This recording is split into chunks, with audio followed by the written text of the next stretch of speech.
Mr. Trump said, "Look at that face. Would anyone vote for that face? Can you imagine that? The face of the next president." Mr. Trump later said he was talking about your persona. I think women all over this country heard very clearly what Mr. Trump said. She's got a beautiful face, and I think she's a beautiful woman. Mrs. Fiorina, would you feel comfortable with Donald Trump's finger on the nuclear codes?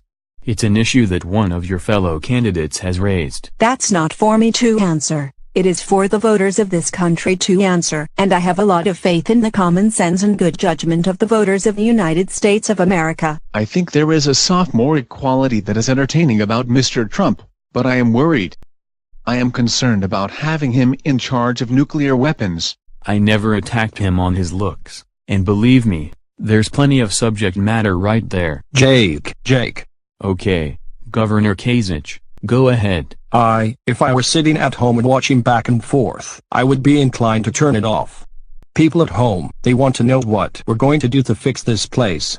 We have a lot of issues coming up, sir. Senator Cruz, Governor Kasich says that anyone who is promising to rip up the Iran deal on day one, as you have promised to do, is, quote, inexperienced, and, quote, playing to the crowd. This deal, on his face, will send over $100 billion to the company. So if I am elected president, on the first day in office, I will rip this catastrophic nuclear deal to shreds. But it's not a strategy to clear up an agreement. This is actually what is wrong. This is what is wrong with this debate. We are not talking about real issues. And Mr. Trump, we don't need an apprentice in the White House.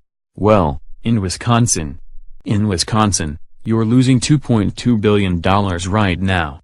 I would do so much better than that. You are using the talking points of the Democrats. No.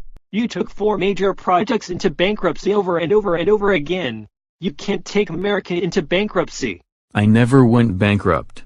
When the folks of Iowa found out the true facts of the job that you've done in Wisconsin, all of a sudden you tanked. He was number 1 and now he's polling number 6 or 7. Dr. Carson, tell Governor Christie why the outsiders are doing so well in the polls. I can tell the truth, while politicians have their finger in the air to see and do what is politically expedient. Well, I know Ben was not talking about me. I am sure he was talking about most of the other guys, not me. That's as much as I can take. It's time to say goodnight.